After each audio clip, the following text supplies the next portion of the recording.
Well, I've been working very hard. Where are we? This is it here. On my second poncho, because you all remember what happened to my first poncho. Yeah. My darling daughter, youngest one, took it. She said, "Oh, Mum, I really love this. It's lovely." Whereupon a mother usually says, "Oh, you can have it then." Yeah. She ain't getting this one. It's not going to suit her. So I've just finished the second side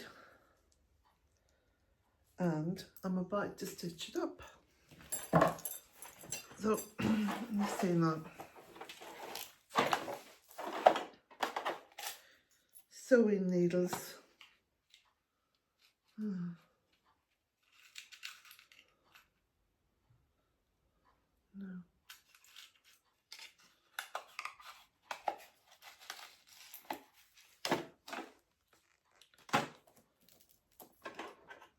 Okay. Got that.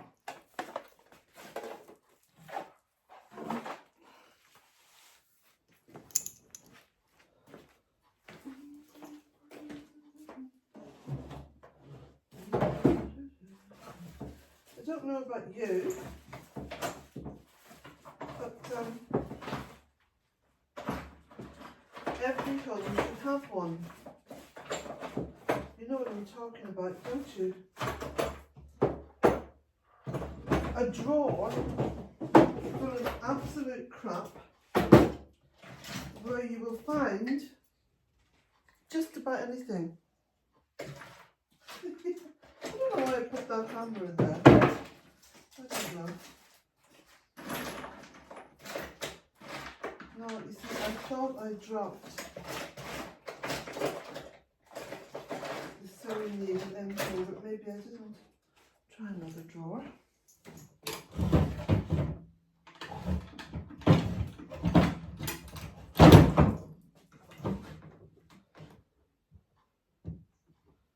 No. Oh, it's empty.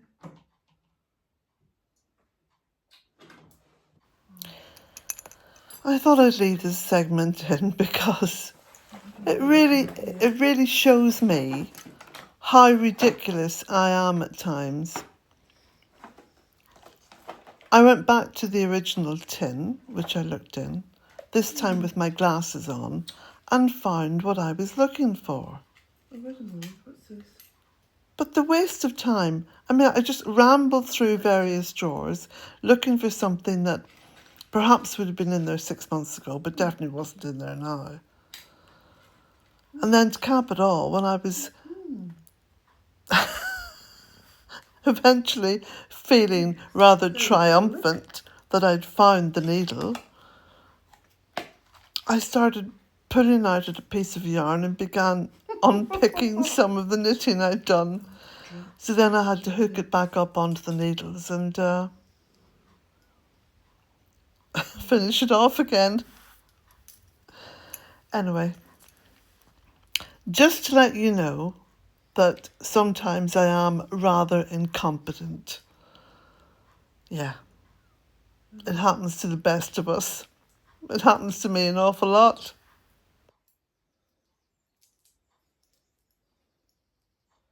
Anyway, to be perfectly honest, those of you who know me and know my forays into the world of knitting will understand that sometimes I'm just a bumbling idiot when it comes to knitting.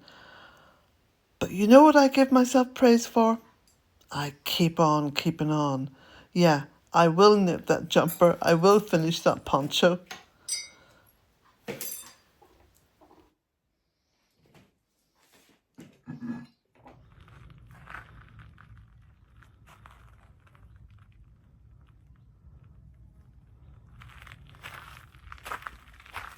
Better measure the fascia board because it's too. Well, progress so far.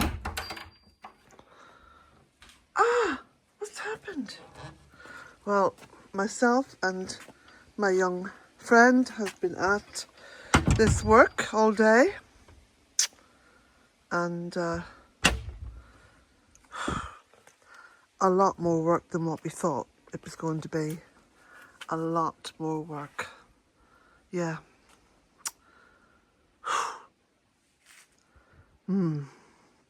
Anyway, I have to empty my bank account for this one now. These posts have got to be stabilised as well because they've rotted. Yeah, below ground they've all rotted. Anyway, just walk up here. Look, there's some of the wood taken out.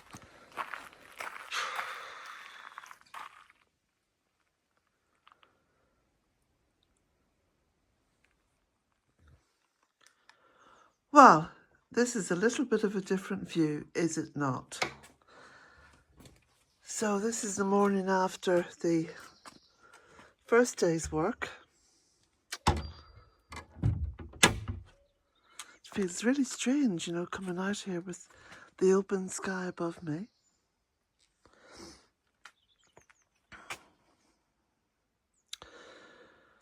So, let's have a look. It's part of the old board up there. Oh, good morning, Mrs. Crow. And part of the old fascia board. I always call it a barge board, but it's actually a fascia board. Those are the beams of the cottage roof, look, coming out. And as you can see, it was all just backpacked with loose bits of stone and stuff like that, because when these cottages were built, the people of Ireland were very impoverished and just had to build from local materials. So the structure itself here, this one's firmly in place, well, firmly-ish. These three have to be replaced. So it's turning out to be a much more expensive job than I thought it was going to be. And in fact, when we got round this side, we discovered that this one had completely rotted away, look.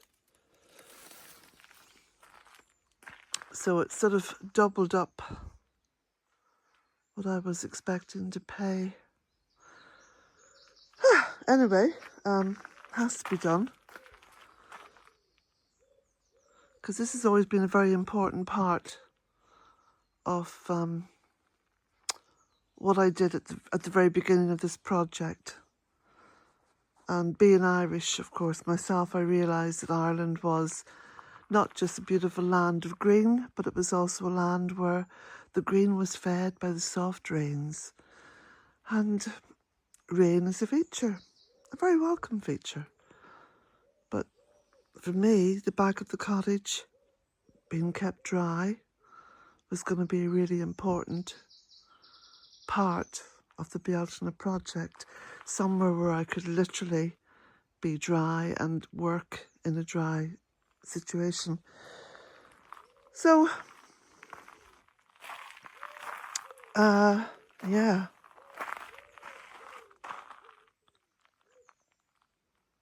It's a beautiful morning. Anyway, I'm just stood here looking and thinking I should really be talking with you, but I do intend now painting this as well. So I'm going to try and get some paint today, maybe tomorrow. The roof won't actually go up until tomorrow anyway, because all this woodwork has to be done. But you can see where I painted this before and I couldn't get to this part because of the roof. So, yeah, I'm going to get this painted first before the roof actually goes on. So, there we go. I'm still in my dressing gown. I haven't even had my coffee yet. So let me go and have a little drink of my coffee and I'll get back to you. Well, a very dishevelled kitchen. Haven't tidied up or cleaned up. Still got washing up to do over there. Dishes that I supposed to have dried off there on Sunday, Monday. Oh. Anyway, as you can see from the previous segment, I've been very busy. Yeah. So the title of this video, The Real Bealtaine Cottage, that has a story behind it, which I shall talk about in another video. But it has to do with, let me just say it as mildly as possible, the humour that my children inherited from their father. That's all I'm going to say. Yeah, but I will give you a full breakdown of that story. So this is, what time is it now? 7:20. I've got to go and pick up my worker because he doesn't have a car. He just cycles everywhere, which is fantastic. Yeah, he's a real kind of environmental hero, I like to think of him as anyway. But, yeah, so I've got to go and have a shower, get dressed, have my coffee, which I've only just poured out now, and embrace the day that's in it. So to be honest, I'm so tired from yesterday, I don't feel like embracing much at all. But I know that as I get on with things, you know, there'll be a natural sort of flow to the day, which will be fine. Oh, I've got to just confide in you though before I go. I get so stressed with any work that has to be done in or just around the cottage. Now, the garden, the woodland, that's so different. That is a stress relief to go out there. But when it comes to my home, because believe it or not, I'm one of those people who actually fears the worst. Though, having said that, that allows me to be stronger, because when you fear the worst, you actually stare into the abyss. Oh, this sounds dramatic, I know, but you stare into the abyss and you realise, okay, that's the worst. Now I'll get on with it. Some of you may be able to understand what I'm saying, and a lot of you will probably think, oh, what's she on about? But anyway, okay, I am going to drink my coffee and start with the morning's ablutions. Yeah, another lovely word, ablutions. Yeah.